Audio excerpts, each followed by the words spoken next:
Friendship power, friendship power, let's go Shonen Flop. Let's go Shonen Flop. Welcome to this episode of Shonen Flop, where we talk about manga series and Shonen Jump that didn't make it big. I'm David. I'm Jordan. And this week, we're talking about Dark Mage, and we're joined by our guest, Jake. Hey, I'm Jake from the Podcast Most Fowl. Jake, thank you so much for joining us today. Thank you for having me. And this week, we're doing something a little different. We're talking about a series that didn't run in Shonen Jump. And in fact, it's not even a manga, but a manhwa, a comic series from Korea that published online. Oops. I just swung right in and messed everything up. Yeah, it's all your fault, Jake. To be perfectly transparent, this was on a list of what I thought was Shonen Jump manga, but apparently someone accidentally put it in, and then we were starting to read it, and I was like, why is this reading left to right? And the onomatopoeia, or the sound effects, look like they're Korean letters instead of Japanese. Yeah. And then we were like, oh, this is Korean, it's not Japanese. And the fact that the characters, their names are not Japanese names, definitely. What really sold it for me was the things from the scanlators who were like, we need Korean translators, please. Though sometimes they actually have it where it's like the leaks of Shonen Jump come out in like Chinese first. So they actually do look for like Chinese people to translate it because that's faster than getting the Japanese original. Oh, that's cool. So Dark Mage is the tale of Dok Go-Sung, a powerful warrior in an Asian-inspired fantasy world. However, on the verge of death after an intense battle, he's saved by a group of wizards from another world, Truvania. Truvania is a Western-inspired world that is in a constant state of war as humans try to survive against hordes of monsters, led by powerful dragons. However, Dok Go-Sung, now going by Damon Solo, has lost access to his powerful ki abilities and has to learn magic to help protect his new home. Yep. People are like, just spoil the whole plot because you're never going to read it anyway, but That is the whole plot. it's like when they were making Lethal Weapon 5, where it's like, we go back and forth, fighting crime, and the movie just sort of ends. I don't know if the author was just like in denial about it, but he makes no attempt to resolve literally anything in the last few chapters he has. He just continues on as if he's going to have another 20 chapters. Yeah, it could be the industry where maybe legitimately he didn't know until he got canceled that he was done. Jordan, why don't you lead us off by talking about the main character, Dok Go-Sung, or as he's renamed, Damon Solo. First of all, that is such a name that, like, a 90s metal guy would call himself. So, Dok Go-Sung is a high priest of Zoroastrianism, which is a real religion. It is the oldest monotheistic religion that is still around. And I have no idea why Zoroastrianism is a big part of this comic, at least in the beginning, but it is. So he is the high priest of that, and he is a hunchback who fights using these Wolverine-type gauntlets, and he uses what's known as the divine demon blood technique. It's like, I don't remember which word comes in front of the other word, but those words are all in it. Divine demon blood technique. That sounds about right. He like hit a dartboard of like really cool like power metal words. I always imagine that whenever Dok Go-Sung talked, there was like a guitar riff. I don't have enough key points for my blood magic. It really added to my reading experience. I love that. I imagine him going, oh, the divine demon blood technique. It broke. So there was a curse placed on him as a young child. His father was also this evil, strong person, and the competing Shaolin monk or whatever basically killed his father, and then he put a curse on Dok Go so that he could never ever use ki again. However, he somehow learns to use ki again, and I don't think it's fully explained how. Series just like completely ignores this curse, except like maybe once or twice. Yeah, there's a couple times where it's super relevant, but basically what happens is every time he has the thought of killing somebody, he gets a really bad migraine. And it's really weird because he kills a lot of people and he doesn't have this happen, except for one or two times when it's relevant to the plot, and suddenly he gets a really bad headache. Oh man, you know what guys, I'd sure love to fight you right now, but I have this curse and man, I got a real bad headache right now. So, like, you know what? We'll do it some other time. My curse is acting up again. Ultimately, though, he is sent to this magical world where, because of his, like, really intense fight, he actually loses his ability to use, like, his ki abilities. And so now he's, like, trying to learn magic, I guess kind of like as a loophole for him losing his ability. Here's the thing. The actual mechanics that go around it and explain why this is happening or whatever are incredibly confusing. it's so hard to really piece together exactly what happened because, like, he says things like, the divine demon blood technique broke and now I can't use any of my ki. And I don't know what that means. Yeah. And then they never really explain if ki and magic are the same thing.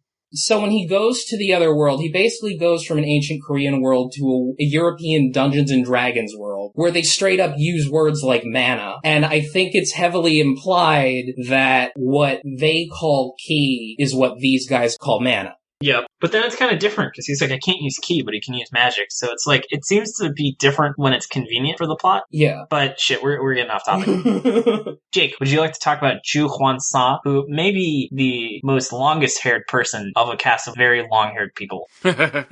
I would love to. So, June, he plans to become the leader of Zoroastrianism by defeating Dok Go-Sung, and he's kind of the one who has orchestrated this big, huge fight at the beginning. They're hunting him down, they're trying to beat him. He also gave Sung the Divine Demon Blood technique, and then he just kind of never shows up after the 3rd chapter.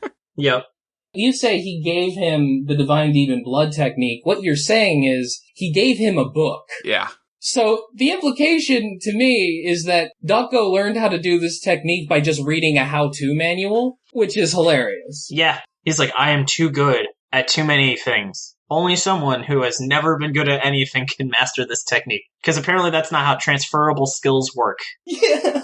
Listen, Jordan, you have learned over 5,000 words in English. Learning Spanish is beyond your capability now.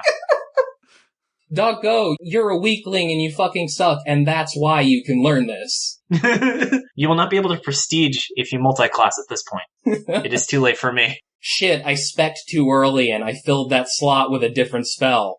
It's actually impressive how it feels more like a video game than Guardian of the Witch, which literally had like a mana bar, and characters essentially had hit points where their physical status didn't change as long as they had enough HP. And this is the one that feels more like a fucking video game. It cannot be overstated how much this series feels like a video game or a tabletop RPG. They're just straight up using D&D spells. They use Burning Hands at one point. They do. Speaking of magic, let's get into Lord Schreckheimer. He is actually the only bald character in the series, which is quite impressive. So instead he has a majestic beard. Amazing.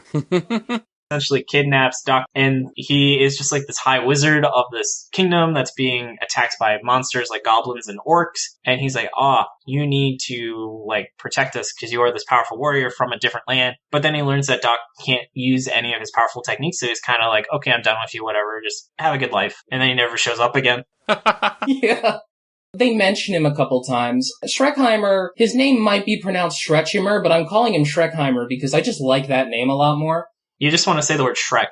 Schreckheimer, specifically, is hilarious. So the place where they take him it's kind of an analog for the powerful, like, Christian church during its glory days as, like, kind of a Holy Roman Empire type thing. And he's kind of positioned as, he's the good Christian, if I'm making this kind of analog, where it's like, there's a lot of corruption in the upper ranks and all over the place, but Dok Go-Sung really likes Schreckheimer. And he comes off as just like a nice guy. Like, Dok Go-Sung winds up being useless to them, as far as they know, but he's still like, you know what, man? I hope that you're able to live well in this world. He comes off as kind of a good guy and one of the only good guys who are like in that governmental system. He's kind of a nice grandpa.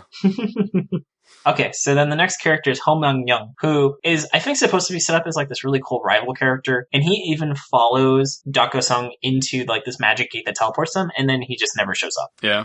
He shows up in flashbacks when Dok Go-Sung is thinking about what it was like in the old days. Mm-hmm. And he's kind of the mirror of Dok Go-Sung. Like, the idea of Dok Go-Sung is he's this guy who was cursed from birth to be, like, completely weak and stuff like that. But he's had to work his ass off to get super strong. Mm-hmm. Ho Myung-young, on the flip side, is more like this guy who was given kind of every opportunity. Mm-hmm. He is, beautiful looking. He's very strong. He is training all this time and stuff. Yeah. It's kind of a strange little dichotomy that they have going there. One's got a hunch, one doesn't. They couldn't be more different. Yeah. And then, Jakey, for the last character, would you like to go into detail about Doyle Brokenheart? Doyle Brokenheart? Doyle Brokenheart. After they determine that his name is now Damon and he can't really be useful, they conscript him to the guard, and then he meets this guy named Doyle Brokenheart. He's a dark mage, like the title. I know, right? Only 20 chapters in. Damon kind of pesters him into taking him on as a student. This guy was like horribly burned by his master, who was also a dark mage, who was trying to fuse him with a fire elemental. We don't get to see too much of him because right at the end, but he's kind of badass and it feels like he would have been a really interesting character. I agree. Damon was definitely, I think, my favorite character in the series, even though he's only there for like 5 chapters. I really like Damon. I wish the series had introduced him earlier so I could have gotten to know him more.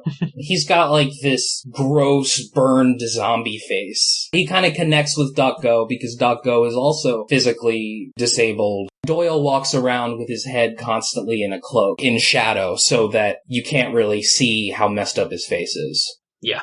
So this series was actually based on the series of light novels, which was written by Kim Jung Ryul, and it was drawn by Kang Jae-Sin. Kang Jae-Sin also made the series Red Soul, which ran in 2008 for about 3 volumes, while this series itself ran in 2005, though I couldn't find exact publishing dates just because it was put online. So it seems like no one really specifically was writing down when the different issues were going online. Being online published is really common in Korean comics, like Tower of God, God of High School, or Solo Leveling all are published online. And then if they're printed, it's just kind of like as a cool thing to do. Oh, cool. Yeah, Solo Leveling, which I think is really cool, like it's made specifically to be seen on the computer screen. Really doesn't translate to print very well because it's all horizontal scrolling. Whereas this is definitely much more of a traditional comic that can be printed in a book. Yeah, I would not have thought this was a Korean manga if I hadn't noticed like the sound effects being in Korean and the fact that you read it from left to right instead of right to left. It took me like way too long to realize that you had to read it left to right, honestly. Yeah. I was just like, why isn't anything making sense? Why is everything moving so weirdly? Oh. That's all I actually had to say about the manga details. I don't know that much about light novels. Do you guys? Not really, no. It's kind of like a picture book where occasionally there will be like a image after like an important like section in the book. Oh, cool. Oh, okay. So there is art. Yes, so that's why it's called a light novel. They're illustrated with an anime or manga art style and often adapted into such media. I guess the closest like Western parallel would be like light novels or... Yes, light novels. Oh my god. The closest Western comparison would be like pulp novels, or even like old Penny Dreadfuls and stuff. Yeah. And typically, if an anime is adapted from something and it isn't from a manga, it's from a light novel. Yep. Do you have anything on the popularity? No, and I realize we kind of have to drop that section right now. Super Eye Patch Wolf was like, actually, it really isn't useful to talk about that. So really, sales is the only useful metric. So I'll have to figure out how to get that data. So we'll probably have to drop that section until I can find a source for it. That's in English. Yeah, that's the other hard thing. All the good data is in Japanese. But that's okay. Yeah. Time to learn Japanese. Just gotta boot up Duolingo and figure it out. Importing from a Japanese API, that sounds really fun. Yeah. Let's get into the section about why it failed. So really, I had a lot of things just in terms of the fundamental framework of how the series was written that just really, really made it so difficult to enjoy it. One of the main problems I have with the series is that they just spent so much time building up the world before the main character gets teleported to the new fantasy world. And I understand that's like a really core thing to kind of do in these isekai, or for those who are unfamiliar, isekai is a genre that's become really popular in the last like 5 to 10 years, where essentially someone from a mundane world is sent to a fantasy world. Like an example of it is stuff like Konosuba, That Time I Got Reincarnated as a Slime, or ReZero. Some of that isekai has the best goddamn titles. They really do. I'm looking at a list of them. Problem children are coming from another world, aren't they? Don't you love your stepmom and her 2-hit multi-target attack? It's a really awesome genre. So in this case, though, it's a little bit weird in that it's a fantasy world to another fantasy world. They spent maybe 10 or 12 chapters just defining the rules of the world, how the magic system worked, all these characters. And then, he goes to a new world. So we're never seeing these characters ever again. Yeah. So what was the point? The point, at least the way it's actually used, is to boost his character. But that stuff could have all been flashbacks. Yeah. Or the pilot that, is essentially 3 chapters. You really could have fit that all into the pilot. Oh, yeah. One of the reasons I feel like they might have done a world that is so close to D&D was so that he didn't have to quite explain literally everything. But then he still does. Well, yeah. But he didn't have to. Terrible writing flex. Yeah. We didn't even talk about the dragons, which are the main antagonists of the whole series. I cannot remember a single personality trait of any of the dragons. And to go into one of the reasons I really dislike the series is everyone looks really similar because they're all just built the same. They have long hair, dark hair. They're wearing armor. So like there's multiple characters where one character just looks like another character with a mustache. Yeah. If you had told me that character just like had grown a mustache after like 3 months, I would have just completely believed that was the same character. I mean, that's the issue with a lot of anime. Like, that's an issue with Demon Slayer, too. Yeah, all the faces kind of look the same except for a couple notable scars or whatever. To go back to the explanation thing, so the series just takes all this time to explain things, but it's so poorly explained, I actually can't retain any of it. Like, when he comes to the world, the wizard who teleported him literally spends 3 chapters just giving exposition about the world, where it's like, oh, these dragons hate humans, and we're in this war, and then there's like this pact where we get magic, and at the end of it, I was like, I don't know what the fuck this dude is talking about. Well, it's more than that, because he doesn't just explain it to him, he explains it to him while he's in bed, like it's the beginning of The Princess Bride. Oh, yes. That's true. Yeah. And this part is, oh my god, this was like so much. So he explains him the entire history of their world basically and why they did it. They had another swordsman come over and his name was Lord Crossin. And so the basic conflict here is that all the swordsmen in that area left. They got on a boat and went to America. Like, I'm only slightly kidding. And the problem is that all these mages, they're strong, but it takes too long for them to get off their attacks. Like, it's such a video game mechanic thing. Yeah. Where it's like, we need a tank, and we need a DPS, and we just have these mages. It's true. We need some party variety, please. The entire reason for them trying to bring Dok Go over is that they have an unbalanced party. Yeah. They're like, we'll pay for your server hop, bro. We need you for the 5-man. Yeah, exactly. I just love that image where it's like Fred Savage, but it's the main character. Yeah. Just being read this story by this old wizard. To give you some more backstory, basically, that backstory is to explain who Lord Crossin is, who's like this messianic figure in their world, basically. But then they got into trouble with religion, and Crossin was like, well, I'm an edgy atheist and I don't believe in God, so they killed like 1,000 people. And then he was like, well, fuck you guys, and then he got on a boat and went across the ocean, and then he came back to save them, but even though he came back to save them, the church was still like, fuck you, and he's like, fuck you, and then he went back over the ocean again. And now they just kind of feel way too embarrassed to ask him for help again. They kind of fucked up. Have you ever been so embarrassed to ask for help that you do a kidnap instead? Yeah, they were like, oh, we're gonna steal someone from another dimension because it's easier than apologizing to this dude. Fucking mood, though. Oh, yeah. But also, it really does say a lot about how little it matters and how confusing it is. That when we were describing the plot, we didn't even mention that the bad guys are evil shape-shifting dragons who invented the very concept of magic, and they have to kill all the humans on Earth before they're forced to go back to sleep. We did mention that the dragons rule the armies, but no, that's a good point. Yeah, they literally shape-shift into attractive people. Yeah, and they look like humans, even though they hate humans, instead of turning into things that would actually fit into their army. Yeah, because they control like an orc army. Pretty much the army from Lord of the Rings. It's literally the army from Lord of the Rings. Oh, shit. I definitely feel like the author had like a setting idea he really wanted to tell us about, but I don't think he knows what show don't tell is. Oh, not at all. Because I remember one thing that stood out to me is a character said, that attack, I'm going to block it. And I'm like, dude, why didn't you just show him blocking it? This is a visual medium. There is one moment in which, the very end of one chapter, they're like, oh man, we're gonna force Dok Go to fight a troll. And then the first thing that happens in the next chapter is that one guy's like, so how did that fight go? Dok Go won, actually. Oh, really? Oh, God, that was frustrating. Why did you even build it up if you're not even gonna show it? Because they have fights that go on. Early in the series, he fights with this like bandit dude or some dude who's a kung fu master but uses a sword, because that makes sense. It's like 3 chapters of him fighting a dude, and I want to recap. This is all before he changes worlds, so none of these characters will ever show up again. Pacing. To go on to that is the fact that the character writing is terrible. None of the characters, except for Doyle. Doyle is like how Sora was in Beast Children, where the series writing is so bad, having a character that's like C quality just shines so brightly because every other character has no personality. They run on tropes and they have that NPC. I don't know, I kind of like the characters. Okay. I also love how the bad guy who's bad just for the sake of being bad, Sergey, is like, oh, we need to get rid of Damon. He's of no use. Except, like, even without magic, he's taking out really strong monsters and is clearly more powerful than most of the soldiers they have. Yeah. So are they just, like, upset that their idea didn't work? So they're like, oh, fuck, we're not going to salvage this. We're just going to scrap it completely. That's literally what it is. They kind of just hate dark mages for some reason. Racist. But he's not even a dark mage. He doesn't have magic. He literally doesn't meet a dark mage until chapter 20. Yeah. Good point. I mean, he's supposed to be a politician, and they're stupid, so I think that's literally the reason why. There you go. He did have a cool design.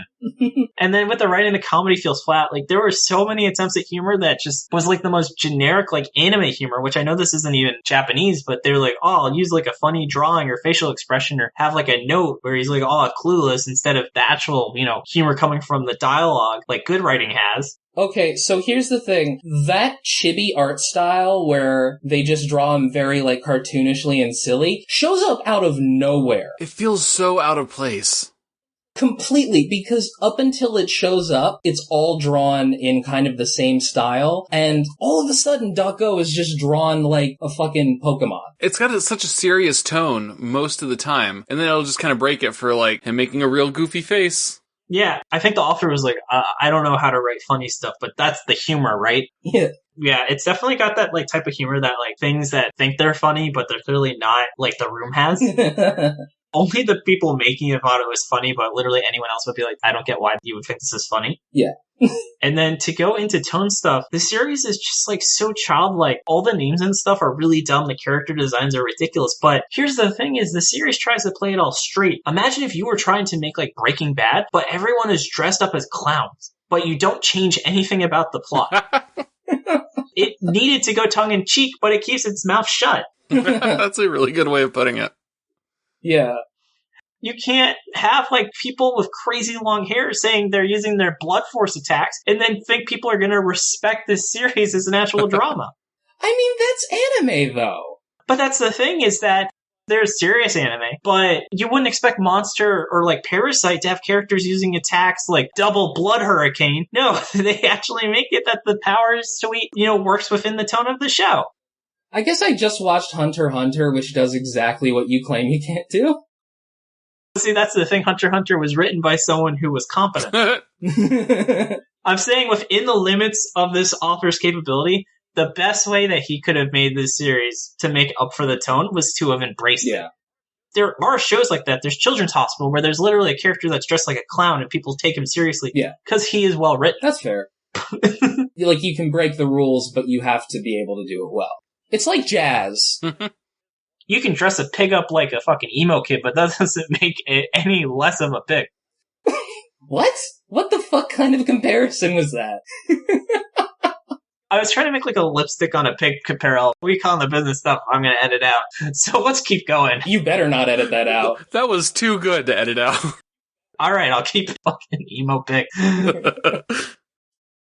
You guys literally have nothing negative to say about this series. I mean, I'm not disagreeing with the negative points. Yeah. I felt like they were kind of more positive. Maybe not more positive, but maybe an equal number. I feel like you kind of said most of my issues with it. I guess the biggest complaint I have for it is that I just have no clue what the fuck is happening at any point in time. I guess that's a pretty big issue. Yeah, it's a big one. Mine is pacing. Pacing. Yeah. This guy doesn't get it. Sometimes the story is so slow, sometimes it bullet fast, but it's not ever consistent, and it's not really easy to follow. There's just so much, like, useless information in this. Like, my eyes were just glazing over reading a lot of the stuff where it's just like, oh my god, I don't give a shit about Lord Cross. Oh my god, I don't fucking care about mana. Oh my god, make Dok Go fight a guy. I know you guys were a bigger fan of the series than me, so why don't we turn it to you guys to talk about what you felt the series really did well? The art is great. Oh my god, it's beautiful.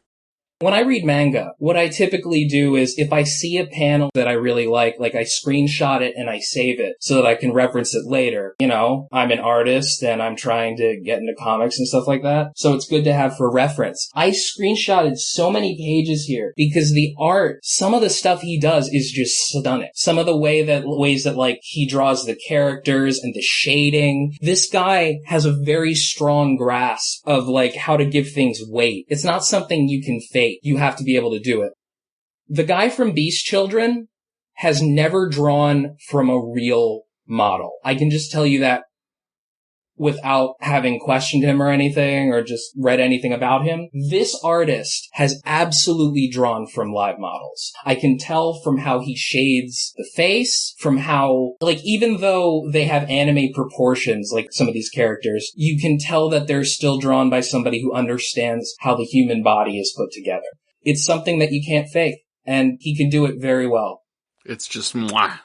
Pretty much, I would say almost every character in the series is defined by just having tons of, like, 80s power metal hair. Like, if your hair goes, like, stops before your shoulders, that is, like, an abnormality in this series. The hair in this is incredible. It's glorious. Like, oh my god, I want to know their routine. It just looks so full and shiny and just, like, luscious. It's luxurious hair. For the first draft of the cover art, the artist Aaliyah, she gave them, I would say somewhat reasonable amounts of hair, and we were like, no, you gotta be real with this series. You gotta double the fullness of the hair of these people. There are a couple pages in the first or second chapter, I swear to God, at least half of the panels are taken up by hair. Other thing I really liked is Dok Go. Like, he's somebody who has a severe disability in a way that is visually present. It's not just that, like, oh, my disability is that I can't use ki, or oh, my disability is a cool scar that goes across my face that makes me look really cool. He has a hunchback. And as somebody who myself has a pretty bad back, I was like, hey, that's cool. I relate to that. I loved it. I really liked his character and the way that he really fought to become this, like, super powerful being. And then the fact that he just lost it all of a sudden, you could tell that really hurt him. But my favorite thing is how he relates to Doyle, because Doyle is somebody who is also in a similar situation where Doyle is hideously disfigured by his master who experimented on him. And you can tell, and they actually say it, it's like Doyle really relates and has a sense of kinship with Dok Go. I really like that, how there's this connection. Mm-hmm. I really like Dok Go's relationship kind of with Hom Young, what little that we see of it, because it seems like they're childhood friends, and for some reason, Dok Go has to make Hom Young hate him in order to fight. I'm not really sure why that is, because they don't really explain it. It's what we call in the business, Jordan, bad writing. So here's the thing. Yes. The reasons why it's happening, if you think about it too long, you can't really understand it. But the relationships that the characters have to each other and how they interact feels a lot more deep than a lot of other manga. That's fair. To add to that, I don't necessarily know if I'd call it bad writing or more writing that we haven't gotten to. Because like we mentioned, you know, it just kind of ends. I feel like a lot of the things are like, why isn't this explained? I feel like we're going to be. Yeah. It feels more like they were definitely going to, like, go back more on that relationship. Like, he was going to show back up, but he just never got to get to it, which was a bummer. Absolutely. This is, like, the first manga that we've read where I was, like, genuinely sad to see it end. Jake, did you have any thoughts about what you thought it did well, independent of anything Jordan said? One thing that I'm huge into is world building and interesting worlds. And I feel like this could have been a really interesting world. I feel like they had some real interesting setup. They had the contracts with the god. They had the orc society, which didn't make me think of like the standard, like, oh, well, all orcs are evil kind of thing. It felt like they actually had a reason to be fighting the humans other than they're just the evil characters. And I feel like if we had gotten more time to explore that world, all the build-up and setup would have made more sense. And I feel like it had a huge potential to be just this interesting, massive world. Yeah. Is there anything that you feel like it did well, David? Oh, yeah. I'm going to go into it in what could have happened, but I think just the base idea of doing this isekai, where it's not from like a normal world to a fantasy world or even reverse, but going from a fantasy world to a different type of fantasy world is actually a legitimately really interesting idea. I'm not familiar with a isekai series that's really done that. It's like if Goku showed up in the DC universe. Yeah. Exactly. The other thing I thought was really cool is that Doyle, like, the fact that they were willing to make Doyle ugly, because Doyle clearly was going to be an extremely important character, and he's not like Hollywood ugly, you know, where it's like someone conventionally attractive, but maybe they have a scar or an eye's missing. Yeah. This is a person that is legitimately difficult to look at. And the manga was not afraid of having a very, like, morally good character that was going to be very important, but just went through circumstances outside of his control. Like, it's not his fault. He did nothing wrong to end up in his current situation. So the reason Doyle looks like that is that his master, the one who taught him dark magic, does a lot of human experimentation, not just on him, but he's killed, like, most of his apprentices through failed experimentation. Mm-hmm. And at one point, his master gets crushed in a battle, and his master is like, oh, please save me. But Doyle pulls Batman from Batman Begins, and he's just like, I won't kill you, but I don't have to save you either. It was a very good moment, even if I make fun of it. Yeah. I think that talking about all the positives really ties into what could have happened. Because I feel like this series, above maybe anything else we've ever read, I think had the most, I would say, salvageable parts. Yeah. A lot of the execution wasn't done well, but the idea was great. Like I was saying, it's really legitimately interesting, this idea of doing kind of like a isekai to an isekai. Yeah. Where you are going from one fantasy world to another, but that means that you have to learn new rules. Like, I think the fact that the main character has lost the ability to use his existing powers and has to learn a new system really had a lot of potential. Yeah. Because you could have seen him actually struggling again. You could have gotten a lot of really interesting character growth, because this is someone who is a powerful being in his world that's been reset, but it's not like Devil is a part-timer where he's reset and he can't go back to what he was really. This is where he's been reset, but if he puts his determination back in, he can be back to where he was. This is giving him a chance to really start fresh and make up for the weaknesses he had in the old system. Like, as we talked about, he had this curse that limited his abilities and powers, but the magic system doesn't really have that limitation. But they never really play around with that idea. Yeah. One of the things I like about this manhwa is that it is very much about second chances. Mm-hmm. I think that's a very big strength here. Mm-hmm. It has a lot of really good parts. The issue is the structure. Yeah. The structure is horrible. Oh, yeah. It's just, oh my god. So what I would have done instead, I would have just kind of simplify everything, at least to start it out. I would have started it out where he meets Doyle within the first couple chapters. But what I also would have done is I would have made Home Young Young a lot more important. And I would have kind of made them, I was thinking maybe if we turned it into like a dual protagonist situation where sometimes you're following Dok Go as he's working with Doyle, but then sometimes you follow Home Young Young as he's looking for Dok Go and he's experiencing things from a very different perspective. Yeah, and I think that would have been really cool, because when he jumped through the portal, they don't really say what happened to him. But here's the thing, is he actually still has full access to his abilities. Yeah. And so he would have been this interesting contrast where he essentially is the kind of person they need. And so that really could have played like this huge thing where maybe he shows up once Sung like is starting to get a hand on things, and then he just completely, you know, takes the title away from him because he's already on third base when Dok Go-Sung has finally got himself back to first. Yeah. Or what if, like, Home Young Young shows up, like, while Dok Go-Sung gets brought over to the human side? What if, like, Home Young Young jumps through the portal and shows up on the dragon side and somehow winds up getting convinced to fight for the dragons or something? Ooh. We would see that side of the world. That makes the dragons a lot more important to the plot because they're, like, totally irrelevant. So I'm going to say 90% chance that was what was going to happen. You've said that apparently the light novels are trash, so... I was looking at reviews and they're like, yeah, they suck. That is such a bummer, because I was thinking about, like, looking them up and seeing if there was an English translation. Just learn Korean, bro. It's easy. Yeah. Just fire up old Duolingo. Yeah, there you go. See? I'll learn Japanese so I can pull jump data, and you'll learn Korean so you can translate these light novels. Yeah, there we go. Jake, did you have an idea about what could have happened? I just would have really liked to see it continue, see Home Young Young come back, and I wanted to watch Damon learn his new magic powers and find out how he overcame the block in the first place and learn more about that. So yeah, more explanation and more exploration into the world is what I would have liked to see happen. Yeah. Also, apply the curse consistently. Definitely, that would have been nice. It would have been interesting, actually, if the curse still didn't let him kill humans, but then, like, he can kill all of these monsters. Yeah. And that's, like, how his, like, loophole is, because maybe there's no non-human monsters in his old world, but now he can kill to his heart's content. That would have been cool. I think what was supposed to be taking place was it's okay for him to kill in self-defense, or it's okay for him to, like, kill by accident, but, like, if he starts a fight going, like, I'm gonna kill this motherfucker, then it kicks in. Yeah. But they did a really bad job of explaining it if that's the case. Like, that's me reaching. Miscellaneous thoughts? Anybody want to lead the charge on this section? Home Young has literally no reason to have ever shown up in this world.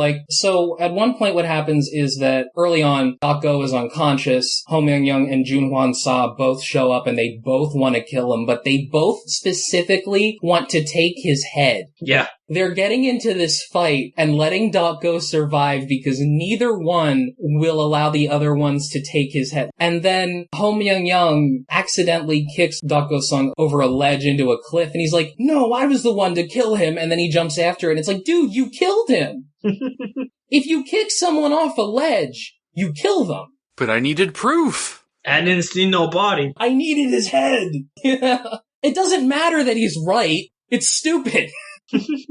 It doesn't matter that actually he didn't kill Dok Go-Sung and actually Dok Go-Sung wound up being taken to another world. He has no reason to know that. Yeah, they all will think that they just could never find his body. Yeah.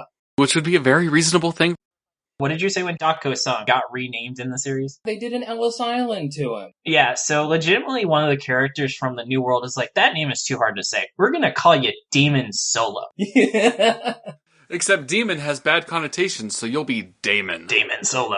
I'm like one of the 8 people that saw the Han Solo prequel movie. Talking like an Imperial guy. And he's like, what's your last name? And I don't know. He's like, oh, you're all alone. We'll call you Solo. And that's the canon reason why Han's last name is Han Solo. Oh. Wait, really? I'm not kidding. Oh, that hurts. He's like going through like airport security. And they ask what his full name is, and the dude just makes up Solo as his last name. Oh my god, that sucks. There was a reason that movie was the only box office bomb in Star Wars. Oh, that's so funny. It just reminds me of how my great-grandfather came over from Russia. They said, Hyman is too hard to pronounce. You're Herman now.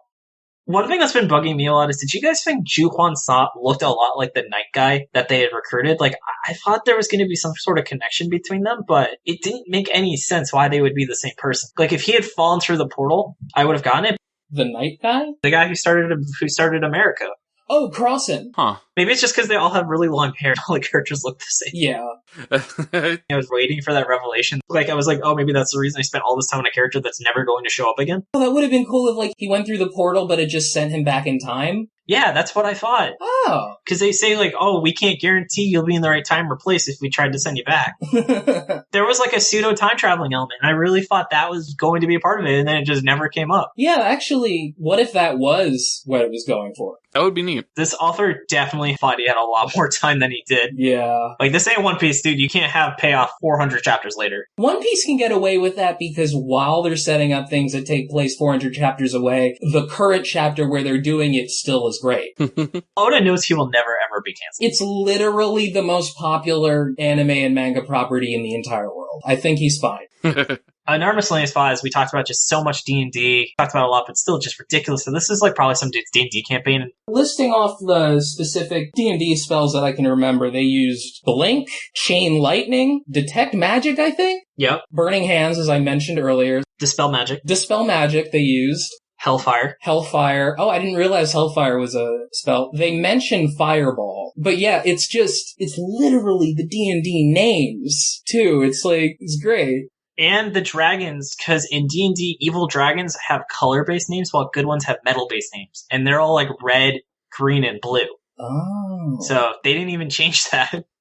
One last thing, main character is drunk, and he's trying to fight a wizard, and he's like, oh, I'm sorry, I don't drink this much, but they never actually show the main character drinking at all. He just says he's really drunk. The implication is we're seeing him after he finished his last beer and he's too drunk to buy another. But they could have had a shot of him at a table of 6 pitchers to show that. They could have. And he doesn't even have the stereotypical drunk blush. I love that that's your criticism. Because it's a very easy shortcut that he could have taken, but there's absolutely nothing that makes me think this character is drunk besides the fact that he says he's acting like an asshole because he's drunk. God damn it, if you say he's drunk, you better act drunk. Yeah, that's what we call, realistic expectations. What's the phrase where it's Superman, he can fly, that's fine, but that disguise, that's, too much. Suspension of disbelief? Yes, it's against my suspension of disbelief. Magic is fine. Yes, you can try and punch a wizard. But by God, you need to actually look like you're drunk if you're drunk in this series. Otherwise, it doesn't make any sense. I'll keep that in mind, that this is something that pisses David off. One of the things that got me really excited when I was reading this is there's a point where he's fighting an orc and he starts attacking pressure points. Oh, yes. I love Fist of the North Star, so I got super psyched. The other thing that I wanted to point out was Dok Go-Sung loves using the word bastard to the point where it just sounds ridiculous. I think there's at one point where he just says, "Are they bastards?" Which for some reason made me laugh my ass off. He also has a bit of a catchphrase in the early chapters whenever he's talking about Junhwan Sa. He's like, "Junhwan Sa, you bastard!" And he says that like 3 times. It was great. Actually, on the pressure points, I like that idea of like a kung fu guy, so he still can make use of this knowledge. He's right, where it's like, it doesn't matter what you are, you still have like muscles in certain places. So that was cool how he was able to apply like technical knowledge, even if he didn't have his power. I liked that fight a lot when he was fighting a giant 2-headed ogre when he did that. Mm-hmm. And they show him stabbing him in the eye, which was like, ooh. He's got 3 more of them, so it's fine. Oh, yeah. Yeah, but it was like more graphic than you typically see. True. It was kind of brutal. Yeah, it was good. It was ooh. Good fight. So, on to the final verdict. So, why don't we start off with the 6-word summary? Jake, what do you have for us? Prologue, Chapter 1, and Chapter 2. Because that's all it felt like. I respect that. How about you, Jordan? I did make one, but I gotta find it. Oh, God. Oh, fuck. Where did I write it? I actually only have a 5-word summary. Junhwan Sa, you bastard. Period. Yeah. Junhwan Sa, you bastard! Period. That's good. Mine also was punctuation based. I said, Beauty Hair Salon presents, : reverse isekai. I feel like it's like a cheat button to make mine funny is just having grammar that I say out loud. Yeah, you just, It's like how Aqua Teen, the movie was Aqua Teen : movie for theaters, but you had to say the word : when you said the title. I remember that. I remember when they showed the whole thing on Adult Swim in a tiny little box on the corner of the screen. I didn't know until after like many years that apparently you could get the audio. It was like Spanish audio number 2. I didn't know that. That's amazing. Yeah.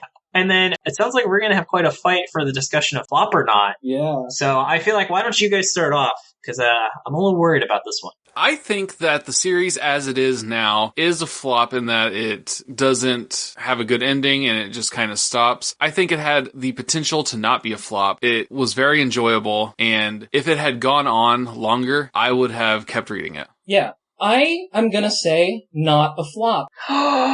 I know, right? So here's the thing. I've read way shittier manga that went on way longer than this. That's fair. But that doesn't make it not a flop. A 6 out of 10 just because you read a 3 out of 10 last week doesn't make it still not a failure. Well, because I don't think it's a 6. I think it's like, I don't know, maybe a 6 out of 10. I don't know. I'd give it a 7. I think it had a lot of potential to be good. And the best point that the manga was at was right when it ended. Oh, yeah. Like, the manga was just starting to get good. All the other manga, like Robot Laser Beam, started good and got shitty. This manga started and then just kind of kept building up. And to the point where it ended right when it was getting good. It doesn't even end. What it does is, instead of a to be continued, it just says, we're not continuing. Instead of ending, it stops. It doesn't try. That's it. GG. Oh, it's dumb. As I'm sure it's not a surprise to you, Jordan, I thought this was a flop. I tried to read it again and I just kept skipping over material. I was like, this is all dumb. I will say it's not the worst thing I've read. It's not a certified flop, but I think I just get so upset because it really is legitimately one of the coolest root ideas of any series we've ever covered. And yeah, it was just done so badly when a really competent writer really could have played a lot with this. Oh, yeah. Absolutely. No, the issue is 100% with the writer. Yeah. The artist is great. Mm-hmm. I want to read more things that this artist works on because this motherfucker's talented. Yeah. He does have another series if you want to read that. I might. I legit might. Jake, so since you thought this was a flop, what would you say someone should check out instead of this series? All right, so the comic series that I've brought is called Yi Soon Shin. Mm-hmm. It's not a manhwa, it's an American comic, written by a Korean-American, Onbi Kompan. He wrote this series as a retelling of a true story of the Imjin War between Korea and Japan in 1592. Mm-hmm. He came up to me at a Comic-Con that I went to a few years back and just super enthusiastically sold me on this series. And I bought the first 8 issues from him. The 9th one just came out recently, and it's freaking good, yo. You can find it on the website at yisoonshin.com. Mm-hmm. It's a blast. It made me think of the first few chapters where they are in a medieval time period Korea. That's really cool. What I would recommend, since I thought this was a flop, was The Devil is a Part-Timer. So this is kind of the closest comparison I have, where essentially it's set in like a medieval fantasy world, and Satan and his like assistant are sent to the real world, where he then essentially has to work at McDonald's to make a living, while other beings from this fantasy world come, lose their powers, but are still trying to defeat him because he is legitimately Satan. And it's a really fun series. It's on Netflix. I think it was based on a light novel or a manga, but I only saw the anime adaptation. But yeah, it's a lot of fun. And then Jordan, for the first time ever, since you have deemed this not a flop, how would you say this compares to Chainsaw Man, the manga that all mangas are compared to? Chainsaw Man's still better. Like, let's be real here. We're having fun here, and I like Dark Mage. Chainsaw Man's better. Yeah. I would love for the Chainsaw Man guy to write a manga that this guy draws, but Chainsaw Man. I don't think I've ever heard of Chainsaw Man before. I will definitely check that out. Oh, it's so good. I told Jordan about it. I was like, it's about a dude who fuses with a chainsaw demon and he turns into a chainsaw and fights demons. It's exactly what you expect based on that description. That is ridiculous. I love it. Except it's also way smarter than you think. Yeah, it's got a great character writing. We'll be doing a special on Chainsaw Man, I think, in a few episodes. So that one will hopefully, if you're not already reading it, convince you to read it. Finally, we have a contention for what is the best Shonen Flop series we have read so far. So, Jordan, since this is the first series you've said is not a flop, I will assume it probably pretty handily defeats Robot Laser Beam. Yeah. I'm going to say, even though I gave this a flop, I would say this was better than Robot Laser Beam, especially because, to be honest, we kind of cheat because we say the first half of Robot Laser Beam. Yeah. I will give you that concession and say that this is the best series we have covered in Shonen Flop, even though it neither ran in Shonen Jump nor is actually a manga. Maybe that's why. The only two manhwa that I've ever actually really encountered is Dark Mage and Solo Level. So, like, if this is the floor for manhwa, is manhwa just overall better? I don't know. It's something to look into. Oh, I bet there are some real stinkers. Oh, no, absolutely. Yeah. So now I just want to do some shout-outs. So first of all, props to Jordan for making the awesome theme song you heard at the start of the episode. Ooh. I want to give props to Aaliyah for drawing an awesome episode cover. You can find her on Instagram at Aaliyah Gestel. And of course, Nigel Francis for being our benevolent benefactor who helps fund the show. Thank you so much, Nigel. I also want to give a shout out to our new team member, Tim Plumador, who is handling our social media stuff. So look out for some awesome stuff, really helping to get the word out about the show. Hell yeah. Jake, thank you so much for joining us. Is there anything you would like to mention that you're working on? Thank you for having me. I'm not sure if it will be out by the time this episode is out, but my wife and I are starting a podcast where we go over the Artemis Fowl books, and it's called a Podcast Most Fowl. Podcast Most Fowl? Why would I listen to a podcast that's foul? If you grew up liking the Artemis Fowl books like me, or you watched the recent abomination of a movie and you want to learn about the good stuff, that's where you can check it out. Cool. Damn, that sounds awesome. I read the series as a kid, so I'm looking forward to that. We're not sure what day of the week we're going to be releasing it, but we will be releasing that soon. It sounds like your podcast is just for everybody. Everybody should listen to it, yeah. Including you, listener. The next thing someone recommended is actually like giving shout outs to new subscribers and people that left reviews. I also want to really give a big shout out to everyone who's been either following the show on like Facebook or Twitter or giving us iTunes reviews. If you haven't yet, it really does help a ton. It helps us get ranked higher on the series. It lets us show up better in metrics so we can get our show to more people. In particular, I want to give a shout out to people that wrote reviews this week. A Haley, Dino Nugs and Macaroni, G Seto, and the Snowflake Sports Pod. We have almost 60 reviews, so it would be really awesome if we could get up to over 60 before the next episode. And if you would like to be given a shout out on the show, all you have to do is either follow us on Facebook, Twitter, or write a review and just send us a message. And if you have like a quick line, more than happy to read it out to all of our listeners. Wow.